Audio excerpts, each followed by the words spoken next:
Olá pessoal! Nessa aula nós vamos conversar um pouco sobre criação e término de processos. Como nós já vimos na aula anterior, o conceito de processo é muito importante no contexto de sistemas operacionais.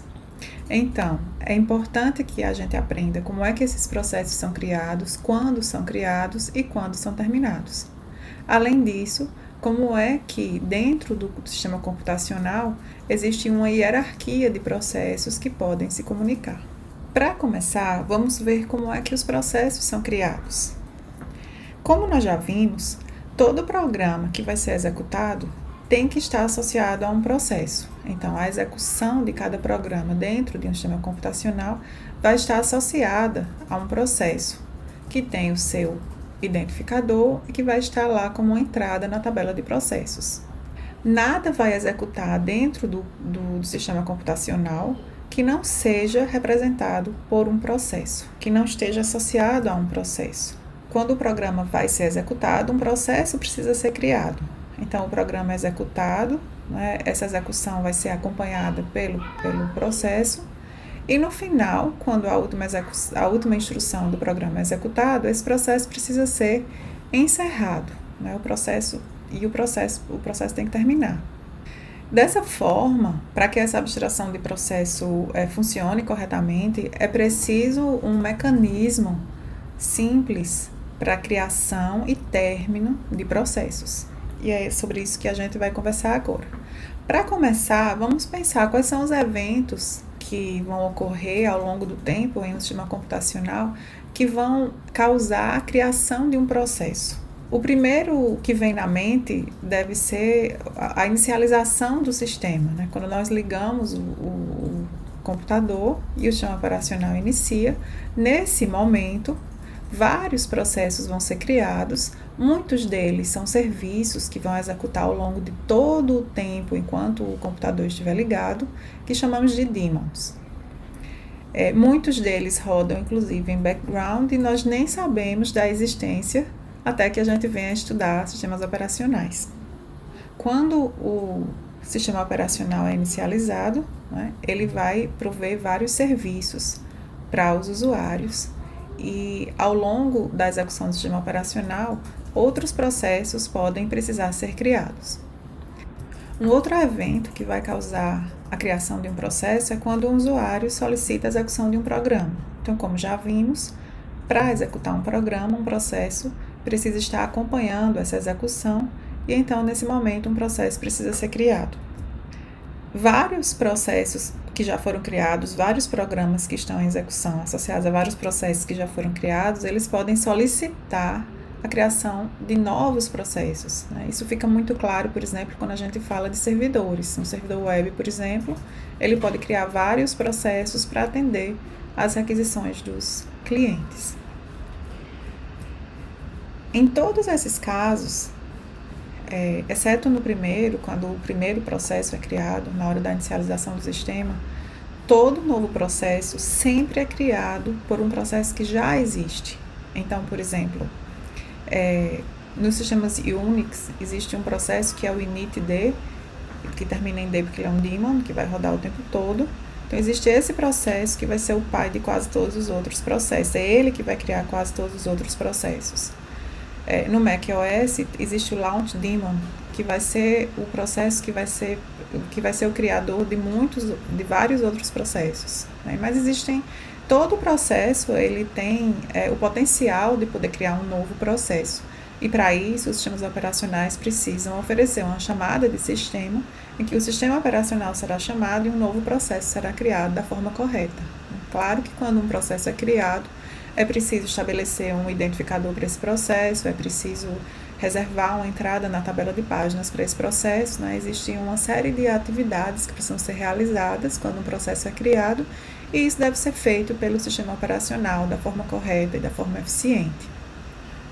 Como um processo sempre é criado por outro processo, a gente cria, na verdade, dentro do sistema computacional, uma hierarquia de processos. O processo criador, a gente chama sempre do processo pai, né? Inclusive, na tabela de processos, cada processo tem o identificador do processo pai, que foi o processo que o criou. e esse ID a gente representa por PPID, que é o identificador do processo pai, o Parent Process ID. Apenas um processo, que é o primeiro, eu coloquei aqui como 0, porque geralmente o ID desse processo é o 0. Então, o primeiro processo ele é o único que não vai ter um pai, né? E esse primeiro processo ele vai criar o processo raiz dessa hierarquia de processos. E aí esse processo raiz, geralmente, nos sistemas operacionais atuais, é o processo que fica responsável por criar vários outros processos, mas não todos, porque como a gente falou, todo processo tem o potencial de criar um outro processo e ser assim o pai desse novo processo na hierarquia de processos de um computador. Geralmente, aquela chamada de sistema que cria um processo, ela vai, na verdade, fazer uma cópia exata do pai, do processo pai, mas reservar um espaço de endereçamento distinto para o novo processo, e aí esse novo processo pode receber um novo comando, também através de uma chamada de sistema, para executar um outro programa, diferente do programa que o pai estava executando.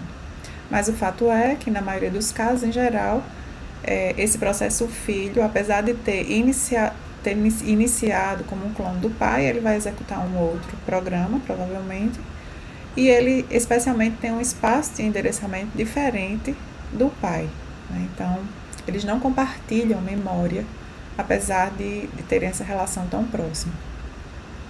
Quando um processo pai morre, né, quando um processo pai é encerrado, seja porque houve um erro, a gente vai falar já sobre várias causas de encerramento de processos.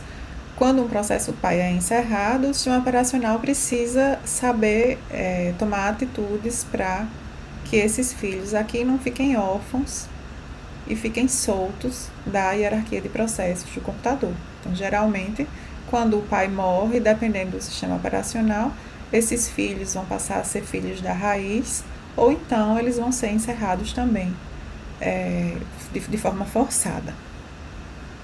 E quando é que um processo termina, né? Um processo vai terminar em vários estados diferentes, né? Um processo pode terminar, o ideal é que ele termine porque ele executou a última instrução, então ele precisa terminar, o programa que estava sendo executado foi encerrado e o processo também precisa ser encerrado. Então, o sistema operacional volta a executar para limpar todos os dados associados àquele processo. Por exemplo, remover aquele processo da tabela de página, da tabela de processos.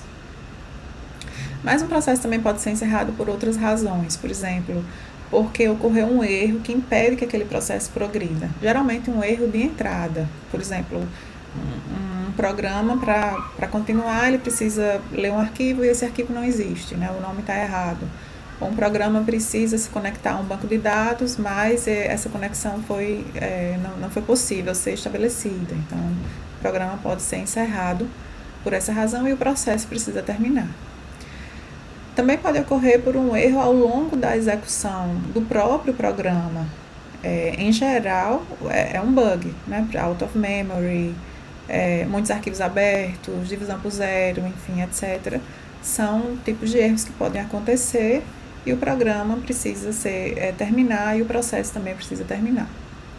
Ou por intervenção humana, o próprio usuário encerrou aquele programa, o próprio SEO achou que não fazia mais sentido rodar o programa e encerrou o programa.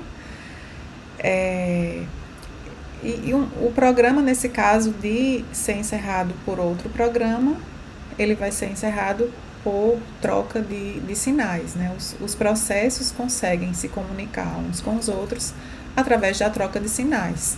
Vocês podem até, por exemplo, abrir um processo para brincar, você abre um shell, você abre um terminal, lá você põe para rodar, por exemplo, um navegador que você queira, você põe para rodar, você descobre qual é o identificador desse processo e com o comando kill você consegue mandar sinais para esse processo. O sinal para terminar é o menos term, com term maiúsculo, e aí se você mandar um kill menos term para o identificador daquele processo que está representando o browser que você acabou de abrir, você vai enviar um sinal para encerrar aquele programa, e aquele processo associado vai ser encerrado junto. Essa aula foi inspirada nas seções 2.1.2 até a 2.1.4 do livro de Sistemas Operacionais Modernos de Tannenbaum e Boyce. Eu sugiro que vocês leiam para entender um pouco mais e fixar um pouco mais o conteúdo, e depois respondam o questionário.